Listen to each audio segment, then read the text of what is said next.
Welcome to Bikash IQ. HS and Fazil চতুর্থ semester Arabic থেকে তোমাদের লাস্ট অ্যান্ড ফাইনাল সাজেশন উপস্থিত করা হলো। বড় প্রশ্নগুলো কি কি হতে পারে 4 অথবা 5 নম্বরের জন্য।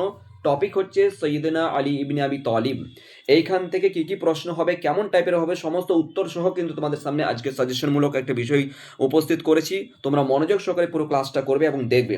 ইতিপূর্বে তোমাদেরকে বলেছিলাম যে গল্প থেকে টোটাল তোমাদের 10 নম্বর রয়েছে, আর এই 10 নম্বরের জন্য টোটাল তোমাদেরকে দিয়েছে 3টে গল্প রয়েছে।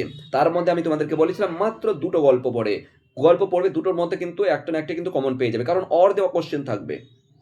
সেজন্য কিন্তু আহলুল কাহাফটা টোটাল তোমাদেরকে পড়তে বারণ করেছি, শুধুমাত্র পড়তে বলেছি মিসকাতুল মাসাবি এবং সৈয়দনা আলী ইবনে আবি তালিব।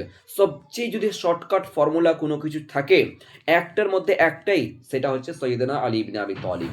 একটার মধ্যে একটাই নোট, যেরকমই প্রশ্ন আসুক না কেন মাত্র একটাই নোট লিখতে হবে সৈয়দনা আলী ইবনে আবি তালিব থেকে। যদি প্রশ্ন আসে কেমন করে লিখবে সমস্ত কিছু বলে দিচ্ছি। দেখো, ইতিপূর্বে তোমাদেরকে আরেকটা রিকোয়েস্ট করবো বা বলবো আর কি, যারা নতুন ভিজিট করেছো বিকাশ সাইকোতে অবশ্যই সাবস্ক্রাইব করে নেবে, যদি এখনো পর্যন্ত কেউ সাবস্ক্রাইব না করে থাকো। দেখো, সাবস্ক্রাইব করতে কোনো পয়সাও লাগে না, কিছু না, জাস্ট একটা ক্লিক, অবশ্যই কিন্তু সাবস্ক্রাইব করবে, এটুকু তোমাদের কাছে একটা চাওয়া, ভালোবাসা।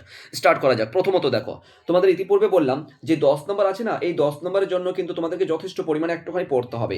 প্রথমত দেখো, ট্রান্সলেশন দিতে পারে। ইতিপূর্বে কিন্তু সৈয়দনা আলী ইবনে আবি তালিব থেকে তোমাদের ট্রান্সলেশনটা করিয়ে দিয়েছিলাম। ঠিক আছে, ট্রান্সলেশন কি করে করতে হবে, খুব একদম পাতি বাংলা ভাষায় বলতে গেলে সহজ ভাষায় কিন্তু ট্রান্সলেশনটা করেছি। এরপরে যেটা থাকবে আর কি, যদি প্রশ্ন দেয় যে সৈয়দনা আলী ইবনে আবি তালিবের সারমর্ম আলোচনা করো, সৈয়দনা আলী ইবনে আবি তালিবের সারাংশ আলোচনা করো, যদি দেয় তাই সেক্ষেত্রে কিন্তু সারাংশটা অবশ্যই তোমাদের সামনে উপস্থিত করে তোমরা একটু দেখে নিবে। খুব সহজ, আর কত বেশি বড় নেই। এখান থেকে 2 নাম্বার থাকবে, এখান থেকে 2 নাম্বার থাকবে। এখান থেকে যেটা আর কি প্যাটার্ন অনুযায়ী বোঝা যাচ্ছে 4 অথবা 5 নম্বরের কিন্তু এখানে তোমাদের বড় কোশ্চেন হবে। সবচেয়ে আর কি 99% গ্যারান্টিতে 4 নম্বরে তোমাদের বড় প্রশ্ন হবে। তো সারাংশ যদি আসে তাহলে এটাকে চোখ বন্ধ করে লিখে আসবে, আর কিছুই নেই, 4-এর মধ্যে 4 পেয়ে যাবে। আরেকটা দ্বিতীয় কথা, যখন তোমাদের ব্যাখ্যা করতে প্রসঙ্গ উল্লেখ করে ব্যাখ্যা করা, খুব এটা কিন্তু ইম্পর্টেন্ট আছে যে প্রসঙ্গ উল্লেখ করে ব্যাখ্যা করা। ইসরাহ আল ইবারা বিসিয়াক ও সাবাক, এই মতো মাদ্রাসা বোর্ডের ক্ষেত্রে এই লাইনটা থাকবে, আর স্কুল বোর্ডের ক্ষেত্রে তোমাদের প্রসঙ্গ উল্লেখ বাংলাতেই কোশ্চেন থাকবে, অসুবিধা নেই। ঠিক আছে, তো এইখান থেকে দেখো, প্রশ্ন যেটাই আসুক না কেন ভালো করে লক্ষ্য করো, প্রশ্ন যেটাই আসুক না কেন চোখ বন্ধ করে আমার দেওয়া নোটটা কিন্তু লিখে আসবে। ইতিপূর্বে তোমাদের বাংলার পরীক্ষা হয়েছে, বাংলা থেকে 40-এর মধ্যে 40 আমরা হুবহুভাবে একদম কমন পেয়েছি। তোমরা ইতিপূর্বে তোমরা দেখেছো, যারা পেড গ্রুপে আছো অবশ্যই তোমরা দেখেছো। তো এইখানে তোমাদের কি বললাম, 40-এর মধ্যে 40 পেতে গেলে কিন্তু অ্যারাবিকটা বাংলার চেয়েও কিন্তু অ্যারাবিকটা সহজ আছে, কিন্তু ওটাকে ভালোভাবে অ্যাপ্লাই করতে হবে, নিজের লাইফে অ্যাপিয়ার করতে হবে। ঠিক আছে, তো যাই হোক না কেন, প্রশ্ন যে টাইপেরই আসুক না, যেটাই লাইন তুলে দেখুক না কেন, যা কিছু আসুক না কেন, যদি প্রসঙ্গ উল্লেখ করে ব্যাখ্যা করা থাকে চোখ বন্ধ করে প্রসঙ্গ উল্লেখ করে ব্যাখ্যা করতে শুরু করে দেবে, আর কিছুই নয়।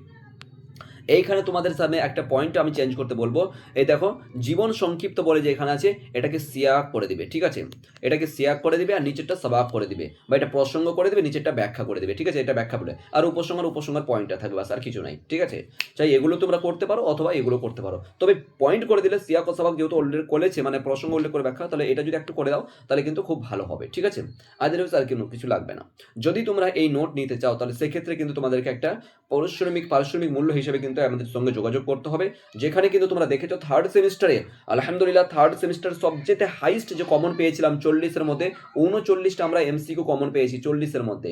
সবচেয়ে হাইস্ট বলতে গেলে ফার্স্ট বোর্ডের পরীক্ষাতে 40-এর মধ্যে 39টা এমসিকিউ হুবহু কমন পেয়েছি।